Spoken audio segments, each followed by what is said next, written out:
Assalamualaikum warahmatullahi wabarakatuh.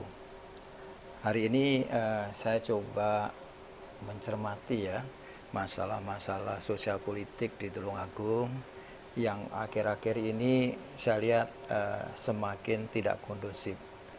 Hampir setiap bulan mulai muncul masalah-masalah baru itu di Tulungagung. Bahkan saya masih ingat dulu kasus Damkar gitu ya, yang bisnis di kantor, ada tambang ilegal, ada galian C, ada pemilihan birokrat, para UPD, bahkan yang terakhir itu Dewas Rumah Sakit juga yang menjadi pembicaraan publik. Lah, yang mengkhawatirkan akhir-akhir ini mulai banyak demo-demo yang muncul, jalan-jalan yang juga ditanami oleh pohon pisang. Ini kalau dibiarkan terus, itu akan terus-menerus eh, menggerus kepercayaan publik kepada pimpinan daerah. Nah, kalau kepercayaan publik itu hilang, otomatis ini akan berpotensi untuk mengganggu proses pembangunan di Tulungagung. Nah, apa sih yang menjadi masalah itu sehingga uh, bisa seperti itu gitu. Yang saya lihat itu yang pertama adalah kebijakan satu pintu. Satu pintu itu artinya bukan urusannya menjadi semakin dekat, tapi seluruh kebijakan itu hanya diputuskan oleh bupati.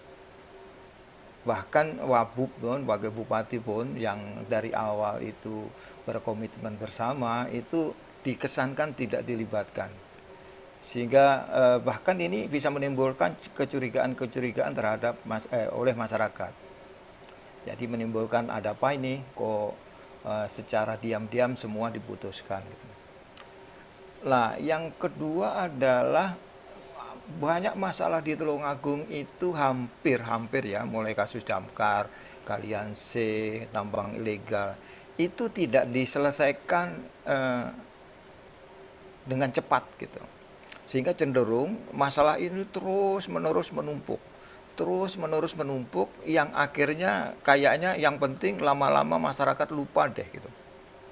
Padahal masyarakat nggak akan lupa dengan masalah-masalah yang pernah timbul di Tulungagung. Malah ini terus-menerus menimbulkan citra buruk bagi pemerintah daerah. Yang ketiga, saya belum melihat tim komunikasi atau Humas Pemkab itu bekerja memadai ya untuk mengantisipasi apa yang menjadi keinginan masyarakat. Yang muncul di WhatsApp group atau di grup-grup yang lain atau di medsos itu justru banyak tim komunikasi itu berasal dari tim sukses zaman Pak Bupati, Wakil Bupati mencalonkan. Nah, yang bahkan misalnya ini tim-tim suksesnya yang menjadi komunikator bupati itu selalu jawabnya itu tidak ada yang dilanggar oleh bupati terkait dengan putusan-putusan yang diambil gitu. Padahal kalau kita itu hanya berpatokan terhadap perundangan, itu kan konsep tata kelola yang menurut pandangan saya udah tidak modern gitu. Atau tata kelola yang sudah ketinggalan zaman itu. Karena hari ini tata kelola pemerintahan yang baik, yang modern itu harus didasarkan terhadap kepemimpinan yang etis, punya tanggung jawab sosial gitu. Apa sih pemimpinan etis?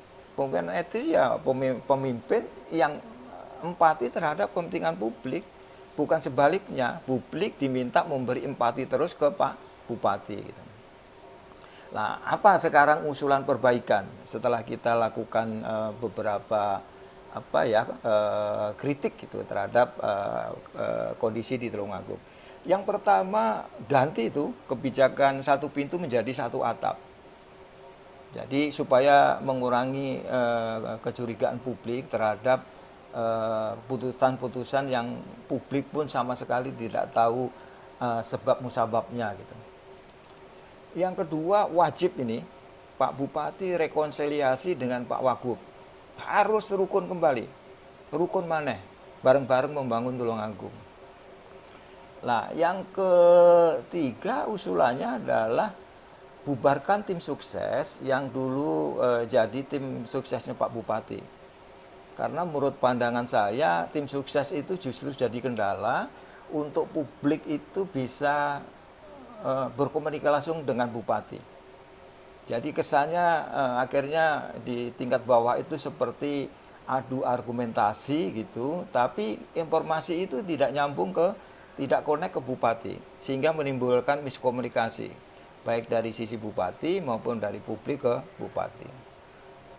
Dan efektif kan gitu, tim Humas Pemda gitu, yang lebih baik, cakupannya lebih luas, berkomunikasi dengan banyak komoditas, tapi harus mengedepankan empati dan tanggung jawab sosial. Yang terakhir adalah kurangi deh Pak Bupati untuk curhat gitu ya, dan bersikap memelas terhadap publik gitu. Karena sebetulnya yang dibutuhkan itu Pak Bupatinya itu memberikan empati ke publik, bukan publik diminta memberikan empati ke Pak Bupati gitu.